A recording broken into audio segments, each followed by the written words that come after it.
Everyone knows pastoral and faith-based leadership is not easy, but it can be fulfilling.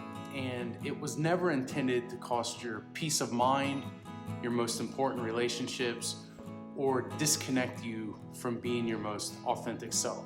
The question is not if you will be challenged, but what challenges you are currently facing and how you're going to approach them. Transformative leaders are followers as much as they are visionaries. They're continuously developing, adapting, and applying what they learn to facilitate growth, both in themselves and in those that they're leading. And no one is successful alone. Supportive, collaborative relationships are pivotal to impactful leadership. You can move forward with confidence when you're able to lean into the collective insight of trustworthy peers.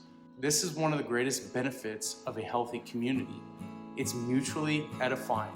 After talking with lots of leaders and having been a pastor myself for over 20 years, I realize, and this really isn't a secret, there is a deep need for more personal development and spiritual support in the lives of faith-based leaders. I believe many are ready to ditch the days of leading without integrity, lacking self-awareness, feeling uncomfortable in our own skin, and being disingenuous in our interactions. Tremendous fulfillment and momentum are possible when we align our actions with our innermost convictions, ensuring that we lead not just effectively, but also with empathy and grace.